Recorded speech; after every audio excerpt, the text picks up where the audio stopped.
말씀으로 돌아와서 오늘 말씀은 마태복음 5장의 말씀으로 율법을 이루러 오신 분이라는 제목으로 말씀 나누길 원합니다.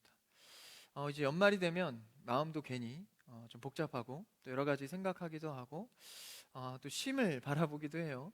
연말이 되면 또 휴가도 있고 또 이제 휴일들도 있는데 여러분들이 이 연말에 정말 성탄의 은혜가 충만하기를 바랍니다.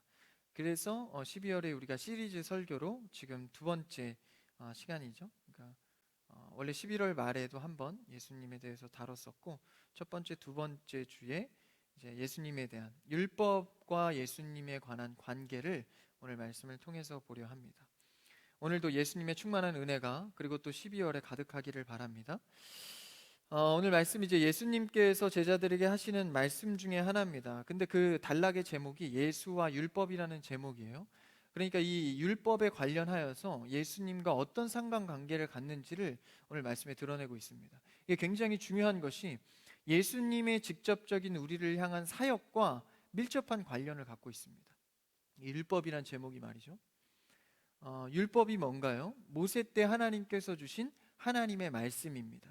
다시 말하면 변하지 않는 진리의 말씀이다라는 거예요. 근데 특별히 이 율법은 하나님께서 해라 하지 말아라를 구분짓고 있는 기준인 겁니다. 그러니까 우리가 삶에서 어떤 것을 해야 되고 하지 말아야 되는 것은 우리의 가치관에 따라 결정이 됩니다. 나의 경험이라든지 가정의 환경이라든지 근데 그런 것을 넘어서 더 위에 있는 진리의 기준이 뭐다? 바로 율법, 하나님의 말씀이라는 거예요. 그럼 이거는 믿는 자들에게만 적용되는 것인가? 그게 아니다라는 거예요. 율법의 대표적인 10계명이 있죠. 10계명인데 10가지의 항목이 아니라 사실 이것은 10마디의 표현이 더 정확합니다. 이 10마디의 중요 율법이 믿는 자들에게는 당연히 적용될 것이고 믿지 않는 자들에게도 적용되는 진리의 말씀입니다. 그러니까 우리가 전도를 하거나 예수님을 전할 때 우리가 기준 삼아야 하는 것이 나에게만 좋은 율법이 아니라 믿지 않는 자들에게도 적용되어져야 할 율법이라는 거예요. 근데 그들은 그것이 진리인 줄 모르고 살아가죠. 그러니까 우리가 전도를 하지 않습니까? 그러니까 세상의 법과 도덕과 경험과 자신의 지식보다도 더 위에 있는 것이 바로 하나님의 말씀이라는 거예요. 그럼 십계명 뭐 부모를 공경하고 이웃을 사랑하고 도적질하지 말고 살인하지 말고 간음하지 말고 그러니까 이런 항목들이 모든 인류의 가장 위에 있는 법이다라는 거예요. 그러니까 사실 이런 우리나라에도 헌법이 있지 않습니까? 헌법에 이 고결함이 있죠. 누구나 그 헌법 아래서 지켜가야 하는 삶. 그것보다 위에 있는 기준이잖아요. 헌법도 여지없이 사실 뭐 악법도 있고 그러지 않습니까? 인간이 만든 법입니다. 그러나 율법은 하나님께서 제정하신 우리의 삶의 모든 기준이 되는 가치다라는 것이죠. 그런 의미에서 이 율법과 예수님이 이 땅에 오심의 상관관계가 무엇인가? 그것을 오늘 말씀에서 풀어가는 것입니다. 그래서 예수님께서는 이 율법을 통하여서 이제 새로운 나라의 질서를 제정하십니다. 예수님의 왔다 간 이후로는 삶의 방식이 완전히 달라지는 거예요. 예전에 제사장이나 선지자들은 일일이 그 가축을 죽여가면서 매년 이 성도들의 죄를 대신해서 제사를 드려야 했습니다. 지금은 자유 예배 형식이죠. 수요일, 금요일, 주일, 뭐 새벽 예배, 자신이 집에서 혼자 예배 드릴 수도 있고 이런 자유 형식입니다. 왜 그렇죠? 예수님께서 뭔가를 이루셔서 다시 제정된 삶의 방식이 달라진 겁니다. 그래서 이제 더 이상 그런 유대법의 절기라든지 그런 율법주의적인 어떤 항목을 지켜가는 그런 삶에서 자유해진 거죠. 그 상관관계를 오늘 제자들에게 알려주는 겁니다. 그 나라, 새로운 질서의 나라, 하나님의 가치가 예수 그리스도로 인해서 드러나는 삶, 이걸 말하는 것이죠. 그래서 우리가 BC AD로 이렇게 나누지 않습니까? 기원전, 기원후. 그게 뭐예요? 예수님이 오시기 전, 예수님이 오시고 난 뒤로 기준되지 않습니까? 그것처럼 세상의 어떤 다른 가치, 세상이 알 수 없는 그 위에 있는 그 가치로 인하여서 새로운 삶이 펼쳐졌다는 거예요. 그렇다면 그 진리와 가치와 질서를 안다면 그걸 아는 하나님의 자녀로서 어떻게 살아가야 될 것인가? 이 문제가 남아 있는 것이죠. 그래서 오늘 말씀에서 율법을 이루러 오신 율법에 대해서 어떻게 우리의 삶이 변했고 또 우리는 어떻게 살아가야 하는가 말씀을 보기 원하는데요. 오늘 사실 첫 절 전에 그 문맥을 좀 볼 필요가 있습니다. 그 위에서 우리가 참 익숙하게 접한 말씀의 단락인데 13절에서 16절 전절이죠.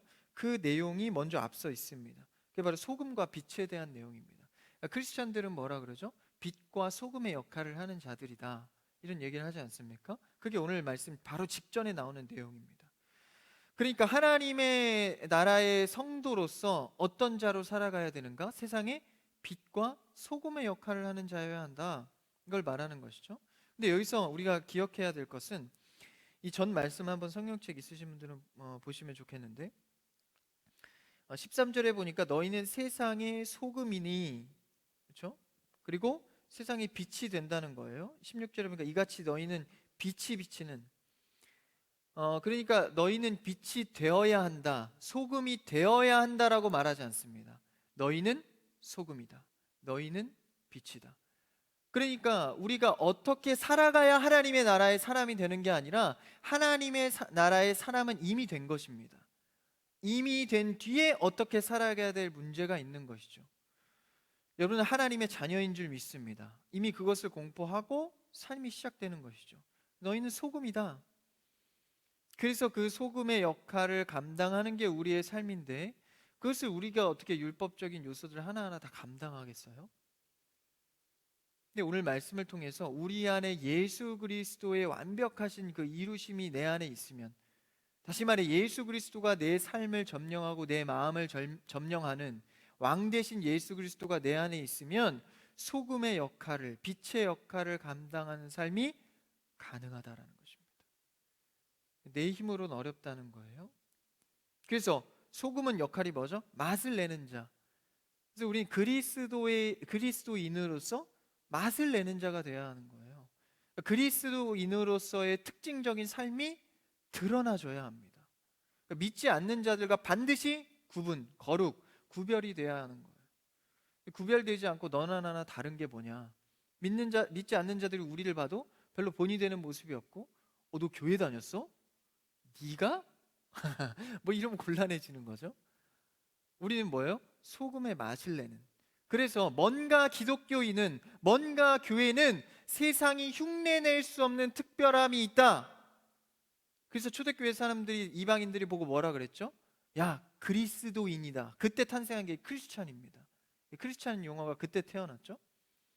그러니까 뭔진 모르지만 예수 그리스도에게 속한 자들인 것 같다라고 생각이 든 거예요. 뭘 보고? 맛을 내는 것을 보고. 여러분은 얼마나 크리스찬으로서 맛을 내는 자들입니까? 사실 우리는 내 안에 그리스도가 있으면 일상의 삶에서 이 비범함을 드러내는 자다라는 것이죠. 세상과 다른 가치를 갖고 사는 자. 그래서 예수 그리스도가 내 안에 충만하면 세상보다 훨씬 더 위에 있는 기준, 아까 말했듯이 율법이 내 안에서 이루어지는 겁니다. 이루어지는 것. 내 힘으로 지켜가는 게 아니라 예수 그리스도를 통해서 이루어진다라는 것이죠. 그 내용을 이제 좀 오늘 말씀에 담겨 있는 그 내용을 좀 자세히 보기 원하는데 17절 첫 절이죠. 한번 같이 읽어볼까요? 17절 시작. 내가 율법이나 선지자를 폐하러 온 줄로 생각하지 말라. 폐하러 온 것이 아니요 완전하게 하려 함이라. 예수님께서 빛과 소금에 대해서 말씀을 하시고 바로 이제 율법의 언급을 하십니다. 내가 율법이나 선지자를 폐하러 온 줄로 생각하지 마라. 폐하러 온 것이 아니라 완전하게 하려 온 것이다. 당시에는 율법을 지키는 바리새인들이나 서기관 같은 자들이 있었습니다. 이 자들은 보통 성도와는 다르게 율법을 통달한 자들입니다. 당시는 이제 성경의 66권이 다 완성된 시기가 아니라 구약의 모세의 율법만 갖고 있던 시기입니다. 모세의 그 율법들을 줄줄이 깨고 가르치는 자들이 서기관과 바리새인들이었습니다. 당시는 말씀을 아무나 전할 수가 없었어요. 지금도 이 강도권을 갖고 있는 자들이 말씀을 전하지만 그거에 국한되지 않습니다. 기독교는 누구든지 말씀을 아는 자는 전할 수 있고 전도할 수 있죠. 그래서 목자를 세워서 같이 말씀을 나누고 또 누군가 말씀을 배운다면 또 누구에게든지 가르칠 수 있고 이제 자유하죠. 근데 당시만 해도 이 율법주의적인 의식이 강했기 때문에 이 율법을 갖고 있는 바리새인들, 서기관들, 어렸을 때부터 능통한 자들이 그 강도권을 꽉 쥐고 있었습니다. 그래서 절대 함부로 성경을 보이거나 읽을 수가 없는 거예요. 그러니까 이들만을 통해서 알려주는 겁니다. 그러다 보니까 이 율법주의자들이 이 율법에 어떤 교만함이 생긴 거예요. 자신들은 잘 지키지 않으면서 딱딱 정확하게, 심지어는 그 율법 외의 항목까지 만들었습니다. 그래서 더 철저하게 지키려고 말씀에서 벗어난 상태죠, 이미. 그렇지만 이 바리새인들과 서기관들은 율법을 지키는 것만에 혈안을 두고 있었던 거예요. 그러니까 율법 안에 있는 하나님의 메시지의 의미를 품지 않고 그냥 항목 지키는 것에, 그리고 사람들을 그걸로 옥죄어서 말 잘 듣게 하려고, 어떤 율법을 지켜야 모든 구원이 이루어지는 것처럼 착각하게 했다라는 것입니다. 그러니까 이런 상황 가운데 예수님을 이 바리새인들이 바라보면 어떨까요? 예수님의 사역은 어땠죠? 막 죄인들과 어울려요. 그러니까 안식일 평일 할 거 없이 막 죄인들에게 막 가는 거예요. 가서 막 말씀을 전하고, 안식일에 철저한 율법의 방법들이 있었습니다. 먹을 걸 얼마나 먹어야 되고, 일을 하면 안 되고, 몇 걸음 걷고 안식일에는 더 이상 못 걷는, 일을 하면 안 되고, 그러니까 거룩하게 지내야 되고, 이런 항목들에 예수님이 너무 위배되는 거예요. 막 곡식 빻아서 안식일 날 막 많이 먹고, 예수님이 아무나 제자들 데리고 막 여기저기 다니고, 이러니까 바리새인들 눈에는 얼마나 그게 힘들었겠습니까? 미워했겠어요. 우리가 여태까지 지킨 전통이 무너지는 것 같고, 우리의 기득권이 막 사라지는 것 같은 기분이 들었을 겁니다. 그러니까 예수님을 공격하는 거죠. 왜 율법을 지키지 않냐? 그래서 뭐라고까지 하냐면, 야, 예수님께서, 너희의 제자의 스승인 예수님께서 율법을 폐하러 온 거 아니냐? 우리가 그 지킨 전통을 완전히 뭉개버리고 없애려고 온 거 아니냐라는 공격을 하기 시작한 겁니다. 그러니까 예수님께서 그렇게 흔들리는 제자들 앞에 흔들리지 않도록 뭐라고 하시죠? 그 내용을 알고 한번 17절을 다시 읽어볼까요? 한번 읽어봅시다. 시작. 내가 율법이나 선지자를 폐하러 온 줄로 생각하지 말라. 폐하러 온 것이 아니요 완전하게 하려 함이라. 오해하지 말라는 거예요. 내가 그들 보기에는 율법주의자들, 율법 항목만 지켜가는 그 잘못된 신앙의 사람들의 눈으로 볼 때는 내가 율법을 폐하고 망치는 것 같지만, 그게 아니라 오히려 내가 율법을 완성하러 왔다. 새 나라의 질서, 예수 그리스도로 인해서 하나님의 언약이 이제 회복되어서 다르게 자유하게 살아가는 삶의 방식을 주러 왔다는 겁니다. 근데 이게 사실 예수님이 말씀해 주긴 했는데, 여태까지 수백 년 동안 전통을 완전히 깨는 거예요.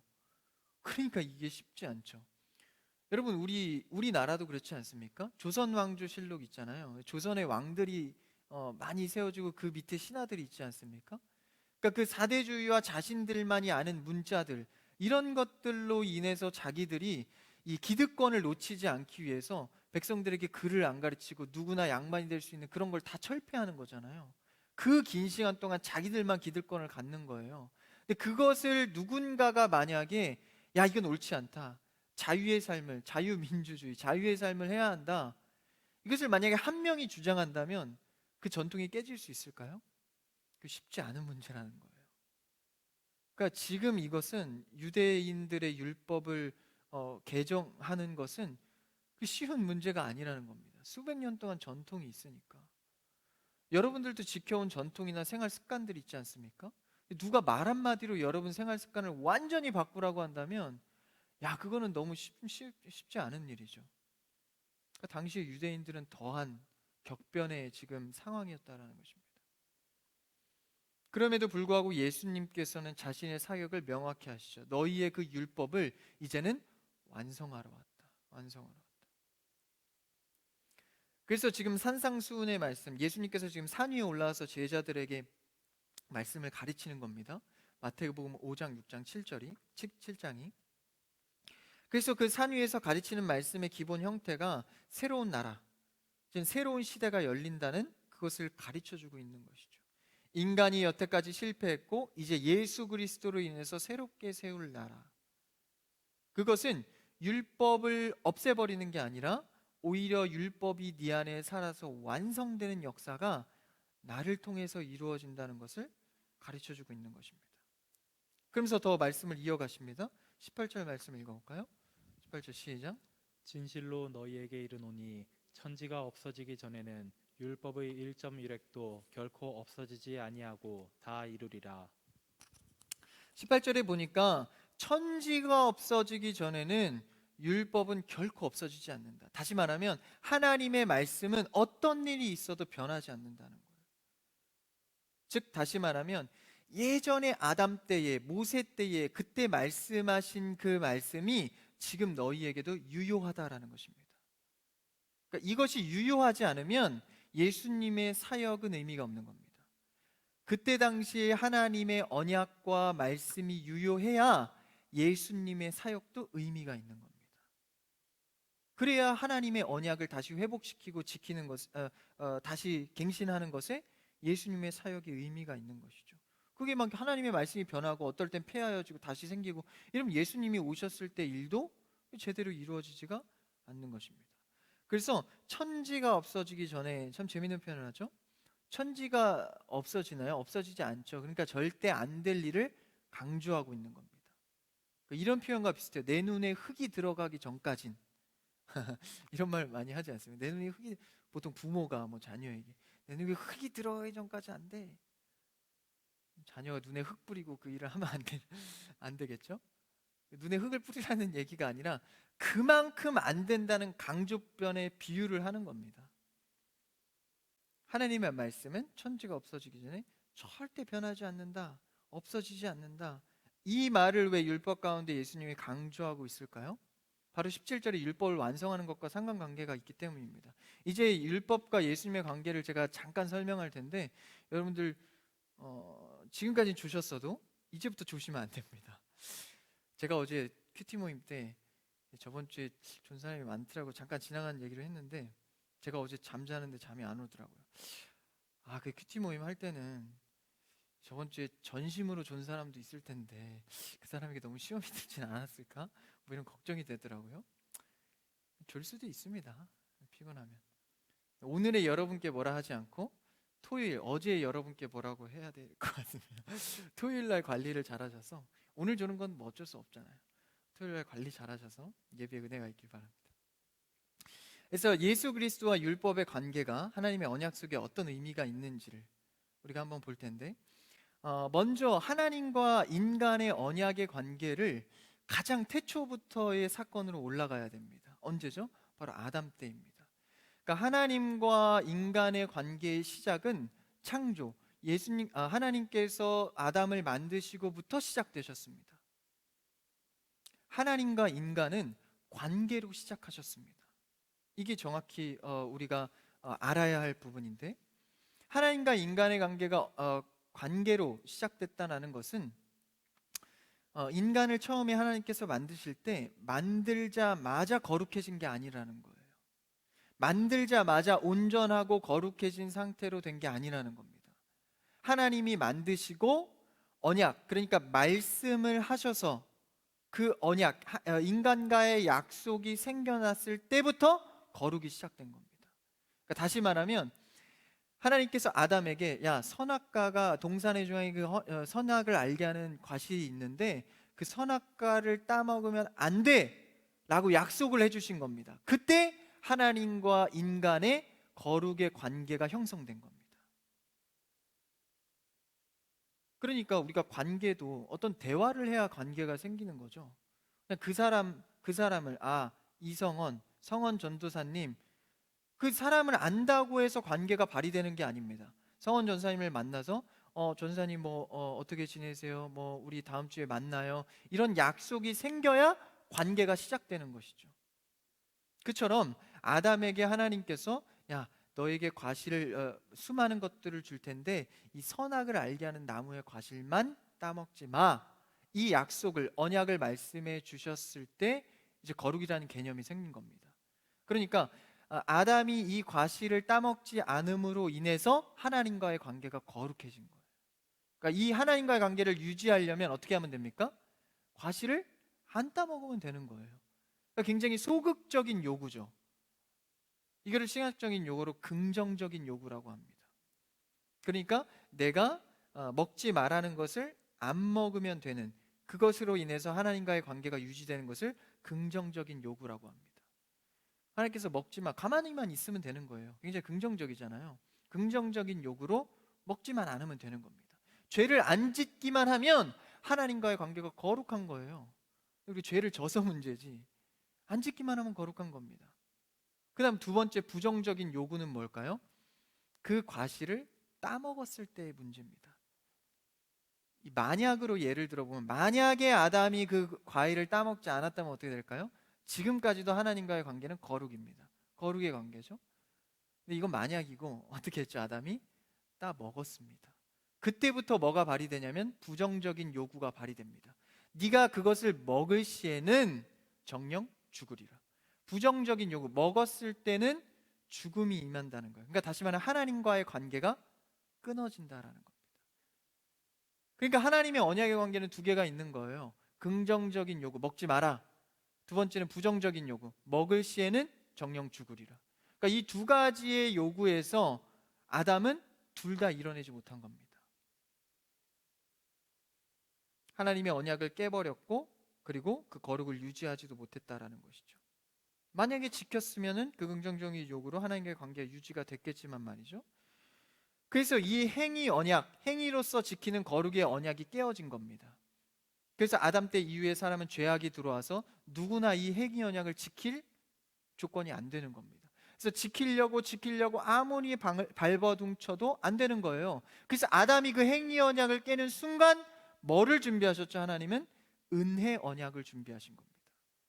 그래서 행위 언약이 깨지자마자 은혜 언약이 발동된 거죠. 그래서 구약 때부터 이거 깨진 이후로 계속 뭐가 예비되죠? 예수 그리스도에 대한 예언이 예비됩니다. 한 아기가 올 거야. 누군가 올 거야. 너희를 구원할 자가 올 거야. 왜?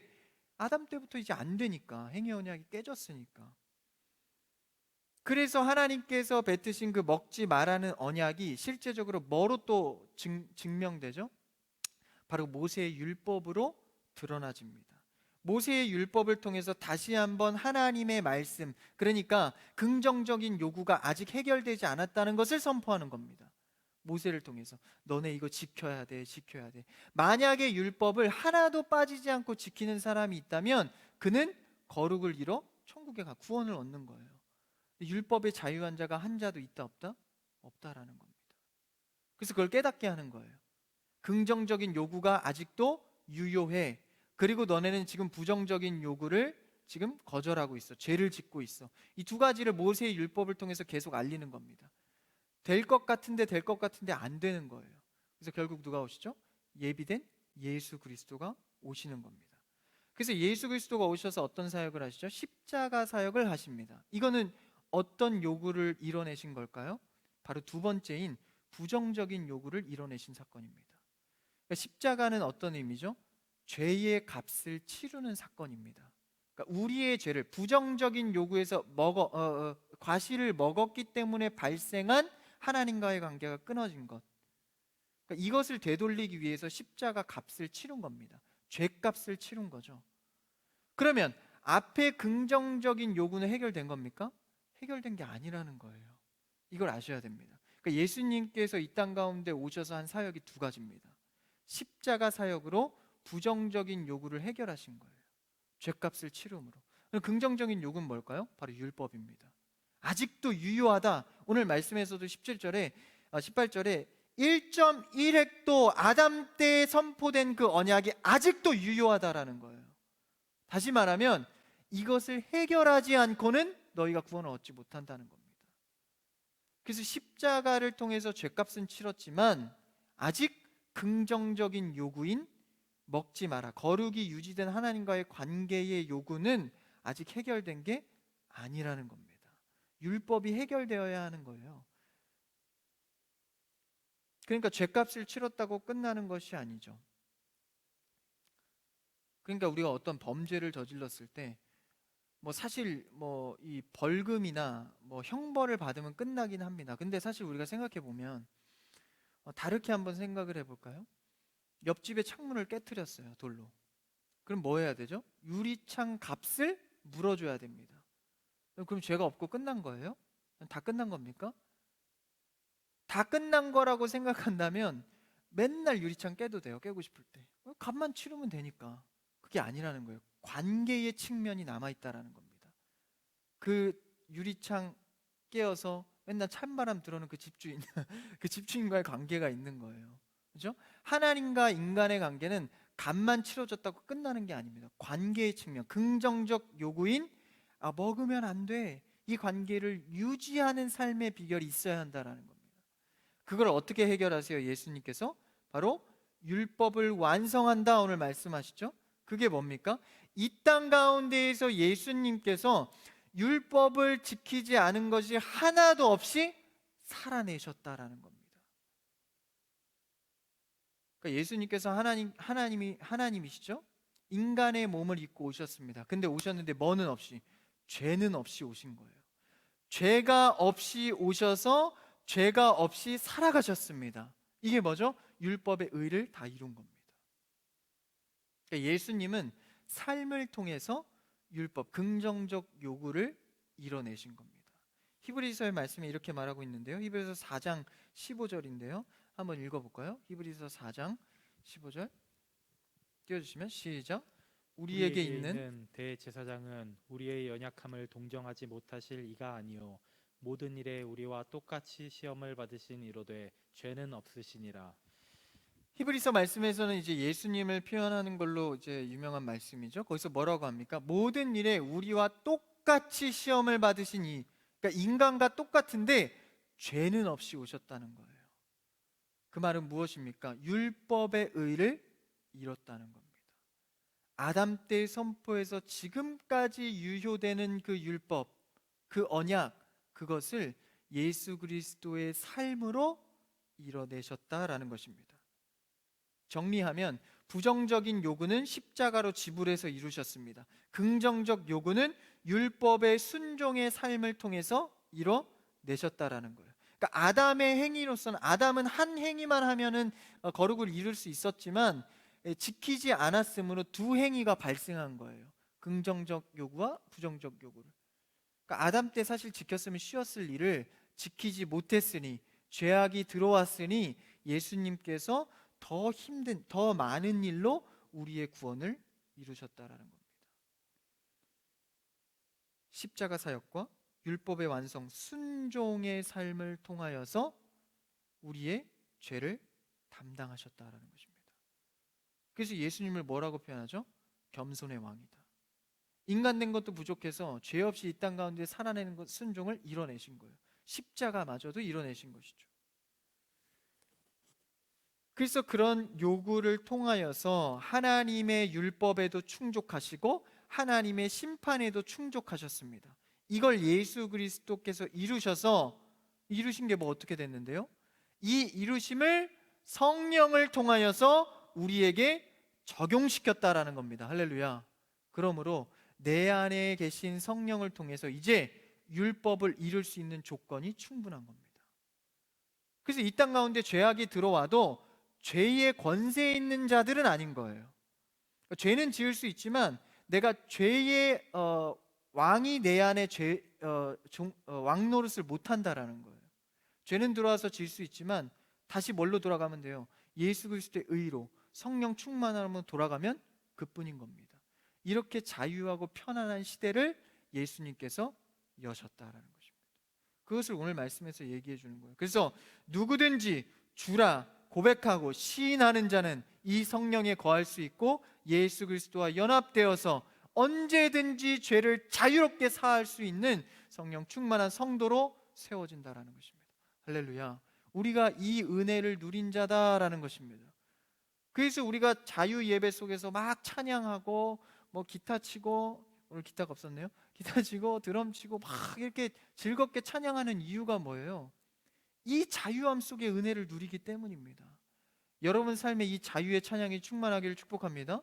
그래서 여러분의 삶에 찬양이 항상 있어야 돼요. 야, 날 이렇게 구원하신 예수 그리스도의 사랑. 그래서 약간 이 믿는 사람들은 약간 뭐 하나 나사 빠진 사람처럼 맨날 즐거워야 되는 게 맞는 겁니다. 항상 기뻐하라, 범사에 감사하라, 쉬지 말고 기도하라. 그러니까 미친 사람처럼 기뻐하라 뭐 이런 뜻은 아닙니다. 그렇지만 내 안에 나도 모르는 이 특별한 기쁨이 항상 흘러 넘치는 거예요. 그렇죠? 예수 그리스도께서 우리에게 의와 그리고 십자가 사역을 이뤘기 때문입니다. 이 율법을 오늘 말씀에서 말하고 있는 겁니다. 그렇다면 이제 17절 18절 말씀이 조금 다르게 다가오죠. 한번 다시 읽어볼까? 17절 18절 좀 길지만 한 번에 같이 읽어봅시다. 시작. 내가 율법이나 선지자를 폐하러 온 줄로 생각하지 말라. 폐하러 온 것이 아니요 완전하게 하려 함이라. 진실로 너희에게 이르노니 천지가 없어지기 전에는 율법의 1.1획도 결코 없어지지 아니하고 다 이루리라. 17절에서 율법을 완성한다는 의미가 어떤 건지 이제 다가오시죠. 아, 예수님의 공생의 삶을 통해서 이제 이루겠다는 말씀을 하시는 겁니다. 그리고 18절에는 절대 없어지지 않는 이 율법이 지금 유효하기 때문에 내 삶이 의미가 있다는 얘기를 하는 겁니다. 예수님이. 그래서 이 율법을 통하여서 지켜가는 자, 19절에 말씀하시죠. 19절 한번 읽어볼까요? 19절 시작. 그러므로 누구든지 이 계명 중의 지극히 작은 것 하나라도 버리고 또 그같이 사람을 가르치는 자는 천국에서 지극히 작다 일컬음을 받을 것이요 누구든지 이를 행하며 가르치는 자는 천국에서 크다 일컬음을 받으리라. 이 말씀이 좀 어려울 수 있는데요. 이 말씀이 헷갈리지 않고 그냥 문맥을 하나로 보면 율법을 지키는 것에 있어서 내 의로는 사실 불가능하다는 거예요. 열심히 지켜야 되는데 여러분 율법을 지켜서 천국에 갑니까? 그게 아니잖아요. 우리는 알지 않습니까? 예수 그리스도를 믿음으로 가는 거예요. 그러니까 예수 그리스도를 믿는 행위는 율법을 지키는 것과 같다라는 겁니다. 왜? 예수 그리스도가 그 율법을 다 이루셨기 때문에. 그래서 19절에서 율법이 사실은 지키는 것이 불가능하다는 얘기를 하는 거예요. 다 지켜야 가는 건데 그 비결은 뭐다? 바로 율법을 완성하신 예수 그리스도를 내 안에 품는 것입니다. 내 안에 모시는 겁니다. 내 안에 최고의 우선순위인 왕의 자리로 예수님을 모시는 겁니다. 내 안에 돈이 왕이 되고 지식이 왕이 되고 내 경험이 왕이 되면 이 율법을 이룰 수 없다는 거예요. 내 경험으로 율법을 이루려면 해도 안 됩니다. 지식으로 관계로 안 된다라는 거예요. 오직 예수 그리스도를 내 안에 최고 우선순위로 모셔야 그 율법을 해결할 수 있는 길이 된다라는 것입니다. 그래서 예수님은 그것을 강조하고 있는 겁니다. 근데 그걸 모르는 이 율법주의자 바리새인들이나 서기관들은 예수님이 아닌 자기의 의로 지키려 했던 거예요. 항목을 탁탁탁탁 나열해서 이걸 지켜야 돼. 그러니까 해도 안 되니까 막 다른 율법도 만들고 그런 거 아니겠습니까?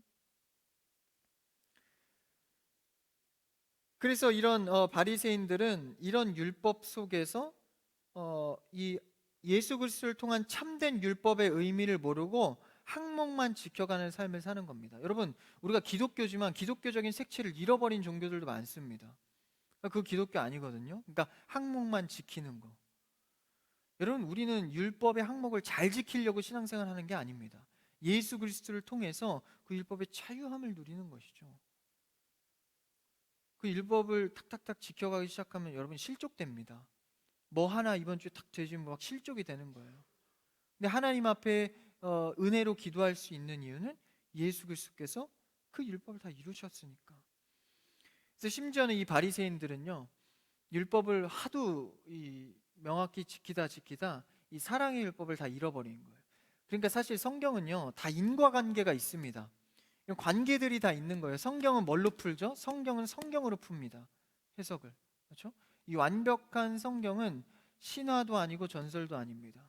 사실적 내용을 성령의 감화로 담은 겁니다. 그러니까 이 안의 구조들이 그러니까 뭐 물이 갈라져? 뭐 성령으로 처녀가 잉태를 해? 이해가 안 되지만 성경으로 풀다 보면 그게 조직적으로 이해가 되게 만들어 놓은 겁니다. 그러니까 참 이 성경이 신비하죠. 그렇기 때문에 이 바리새인들 항목만 지켜가는 율법에서는 하나님의 참뜻을 알 수가 없는 거예요. 그러니까 심지어는 이 율법을 어떻게 지켜가냐면 하나만 예를 들면 이 안식일에는 일을 해야 되지 않으니까 지나가다 마을에서 집이 무너진 거예요. 집이 무너져서 사람이 깔린 겁니다. 여러분 같으면 어떻게 하겠어요? 빨리 가서 구해야죠. 뭐 빨리 구급차를 부르든지 119를 부르든지 빨리 가서 괜찮냐고 하면서 빨리 구해야 될 거 아닙니까? 근데 이 바리새인들이 지나가다 집이 무너져 사람이 깔렸어요. 안식일이야. 쓱 가서 살았습니까? 괜찮네요. 그리고 안식일을 기다리는 거예요. 또 몇 시간 지난 다음에 괜찮습니까? 괜찮네. 기다리는 겁니다. 죽었으면 어쩔 수 없는 거예요. 안식일이 지나야 그때야 비로소 그 사람을 구하는 겁니다. 이게 율법주의자들의 행태였습니다. 그랬기 때문에 이 사랑의 율법과 율법의 하나님의 의미를 전혀 모르고 있던 것이죠. 항목만 지켜갈 뿐입니다. 그래서 하나님이 주신 마음이나 예수님이 주신 마음은 없는 거예요. 그냥 문자적으로만 행하면 잘했다 생각을 하는 겁니다. 여러분, 문자적인 신앙생활이 아니라 하나님께서 주신 마음으로 행하는 여러분 되기를 축복합니다. 그거 어떻게 가능해요? 예수 그리스도를 내 안에 모심으로. 그래서 이 율법주의자들에 대해서 예수님께서 사실 지적하고 있는 것이죠. 내가 그 율법을 이루러 온 자다. 그래서 예수님을 믿으면 이제 사실 그러면 율법 하나도 안 지켜도 내 마음대로 살면 되겠네.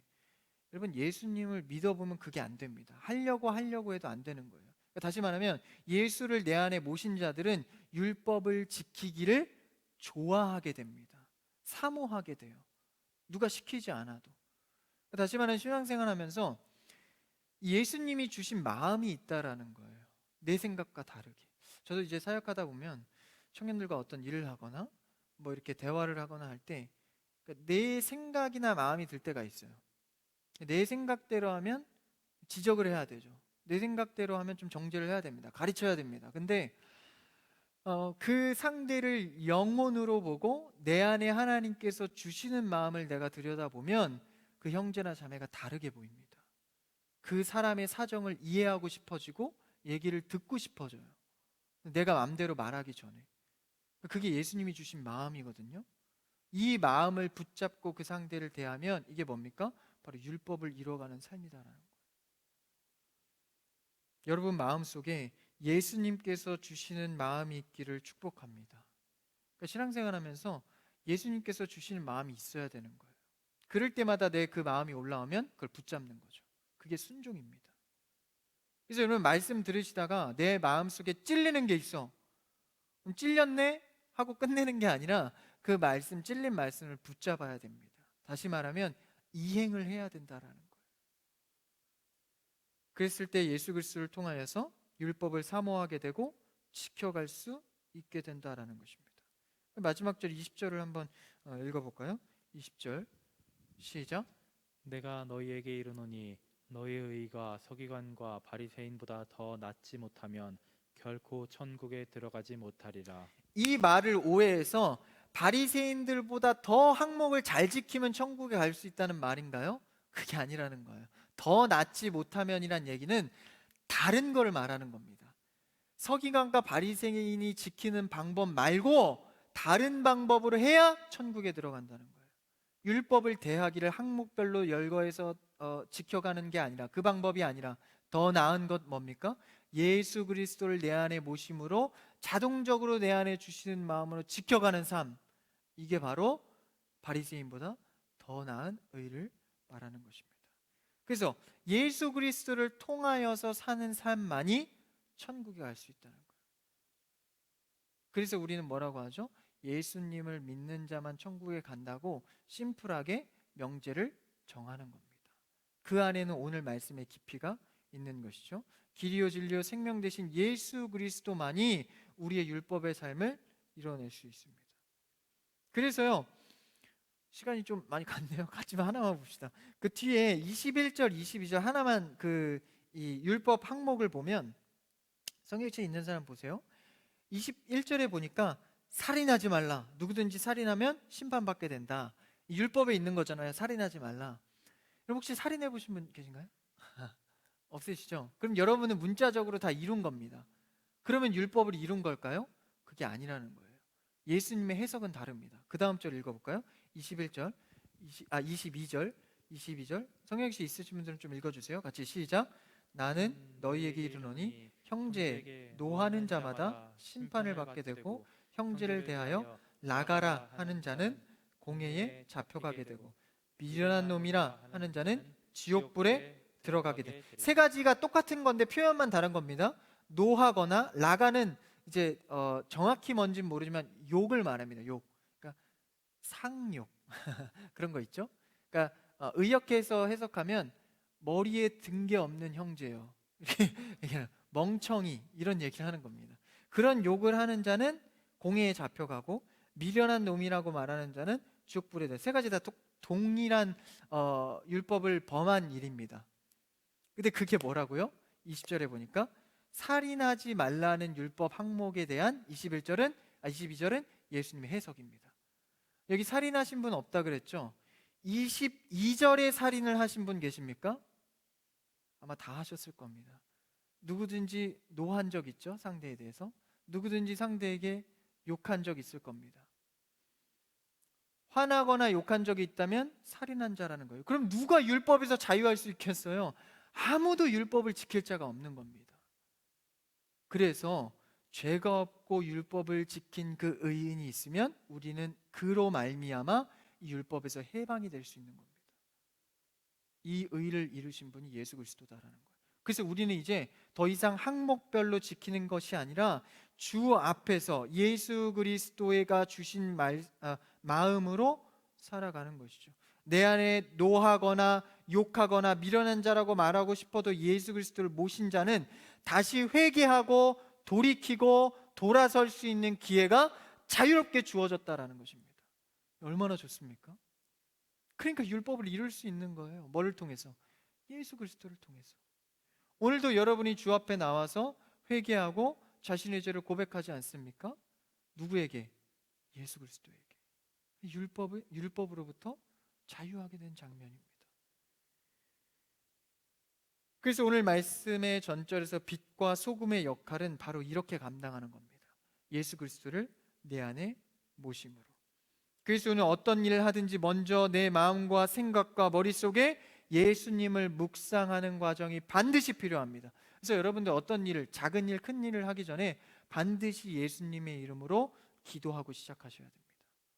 그게 바로 율법을 이루는 자유의 방법이에요. 오늘도 주님, 내가 출근합니다. 주 안에서 살게 하옵소서. 주님, 내가 운전해서 어디 가려 합니다. 오늘도 안전하게 가게 하옵소서. 주님, 내가 식사합니다. 예수 그리스도 안에서 은혜, 건강 주시고 은혜 충만하게 하옵소서. 이게 다 뭡니까? 예수 그리스도를 통해서 율법을 이뤄가는 거예요.